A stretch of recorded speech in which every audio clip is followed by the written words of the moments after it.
rakkoo kiyyaa edeen biyyaa baasee daandiitti na jala haftiri conkoo kasalatti baadhee guddisee itti beelee itti dheebodheen har'an haada barsitti rakkoo kana keessaa na baafti jedhee tannaan ergadhe. Akkanatti si guddiste haadha akkanatti kasala si baadhattee si guddisuudha qoraan baadhattee mana namaa keessa biddeen dhalattee mana namaa keessa uffata miiccitee haadha akkana si guddisteetiin boru naa jijjiirta borurraa jijjiiraa atis biyyaa baate biyya namaa keessatti wanni hin taane gaafa si qunnamu way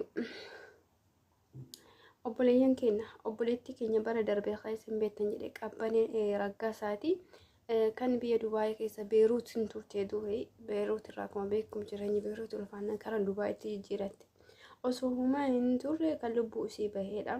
Obboleetti keenya kana akkaataa isii duuteen illee hin beekamne duuteellee reeffi isiillee biyya isii ta'uudhaaf reeffa gadee hin beekan malee reeffi summaatiin kasii ta'uudhaaf kasii ta'uu osoo addaa hin beekne kan awwaalamteedha jechuudha. Haadha tana osoo reeffa san ka buqqisanii ilaalantee jechuudha. Osoo yeroo sanitti ama maaltu jira ayyuu miti. Osoo yeroo sanatti kan buqqisanii reeffa san ilaalantee sila haaleetu akkana gubataa hin jiraattu dhugaa dubbachuudhaaf. Tarii akkaataa isaa itti yaadan kun yogguu reeffi unkasii ta'uu baate haati kun hin maraatti jedhanii yaaduudhaaf. Akkas godhan jedhamee yaadan karoon kanatti amanu loogii wayitti keessa jira malee icciti wayitu keessa jira malee haguma fedhe yoo ta'u osoo shakkii wayii keessa jiraachuu yoo baate obboleettii keenya osoo haadha sanii agarsiisanii awwaalan icciti jira. Kanaammoo ani waan biraati miti ijoollee teenya haadharraa baaneen hundi keenya namni lafaa biqile hin jiru. Ijoollee teenya nama hiriyyaa gaariitti saabuuma. Hiriyaa gaarii malee hiriyaa gadhee irraa fagaadhaa. Dhugaa rabbi wanni waa balleessaa jiru, wanni jireenya kee diigaa jiru, wanni lubbuu kan kee balleessaa jiru yeroo ammaa kanatti hiriyaa gadhee wajjin hiriyoomuudha. Hiriyyaan taane biratti mul'achuudha. Ani obboleettii keenya irratti illee murteessuudhaaf miti. Tarii osoo hiriyaa gaarii qabaatte har'a iccitii isii kun haqni isii kun akkanarra ra'ee hin hafu. Duuti isii irraa hin hafne akkamitti akka duuteen gaafiidha. Reeffi isii sun biyya galee fi kasii ta'uu dhabuun gaafiidha. Waa baay'ee jira jechuudha. Obboleeyyan kiyya ijoolleen keenya yeroo amma biyya namaatti dhufaa jirta. Ijoolleen xixiqqoo reef lafa ol dhufaa jirtan kunneen naamsa takkatti isinii qaba dhiifama hojjetan illee nama wajji hiriyoomtu jalqabatti filadhu.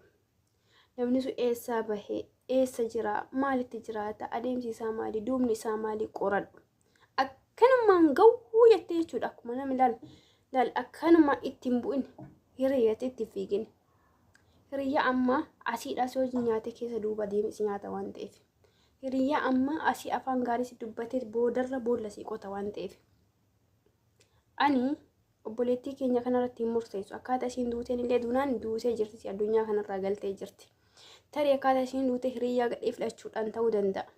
Tarii akkaataa biraatiin ta'uu danda'a. Wanni biraa jechuudha ijoolleen keenya.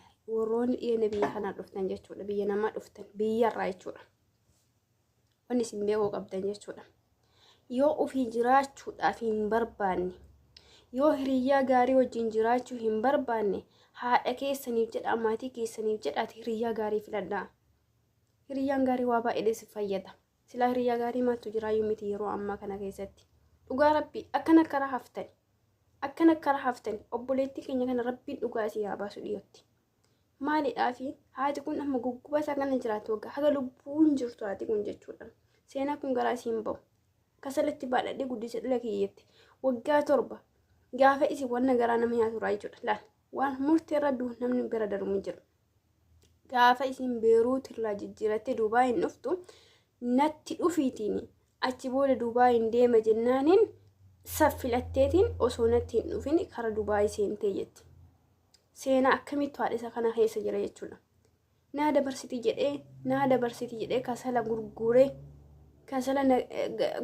kasalaan guddifadheetiin osoo hin galin lubbuu isii achi hafee jetti.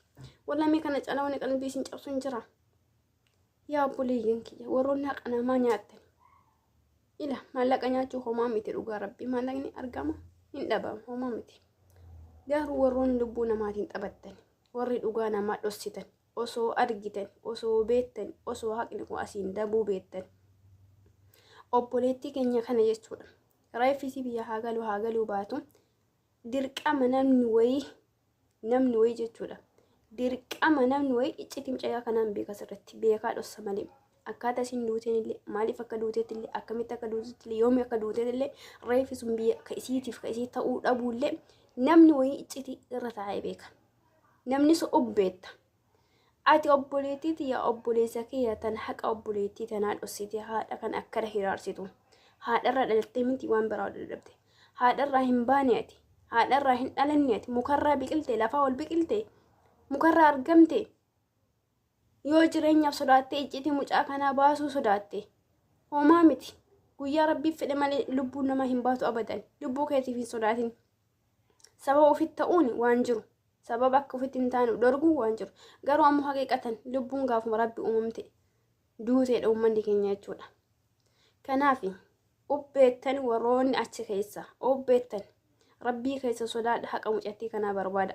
Silaafuu namni keenya ajjeefama malee qarshiin nyaatama malee hin qalama malee haqni isaa hin argamu. Asiin du'ee dhageetta malee haqni isaa galee takkaayyuu hin dhageenyaan. Rabbi akka maaliif akka kana nu godhe biyyatti illee ajjeefamna haqni keenya hin jiru. Biyya namaatti illee ajjeefamna haqni keenya hin jiru. Ijoollee meeqa madaamiin gubbarraa fooqarra gad darbitee callisan. Namni irraa dubbatu dhabame jechuudha. Fooqarra gad darbitee ajjeesta akka saree kanatti jechuudha. Ijoollee meeqa ajjeesanii kaniitiin karaa argatanii biraa deeman. Osoo nu wanti xiqqaadharraa gaafa isiin maallaqa nyaatamterraa gaafa isiin rakkoo irraa buuterraa jala dhaabbataniitiin ka dubartii biyya arabaa kanaa tumsan ta'e haga lubbuu isiitiitti tarkaanfiin hin ga'u jechuudha. Akkanarra raatee haati tun akkanatti hin boottu. Haati tun qabbana qabdu haga jirtu. Haati tanaa fi haadha tanaa fi haadha caaluu hundeessa wanni gargar godheen jiru. Takka majara lachuuyyuu.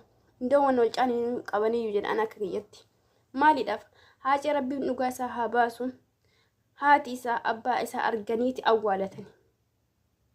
Tun ammoo reefaa ilmoo isii ta'uu osoo hin beeke awwaalte. Garaagarummaa jira dhugaa dubba. Lachuuyyuu garuu haquma lachuu jechuudha. Lachuu jarri kun lachuuyyuu harkuma namaatiin rabbiin dhugaa ijoollee keenya ka biyya keessaallee ka biyya namaallee rabbiin dhugaa isaanii haa baasu.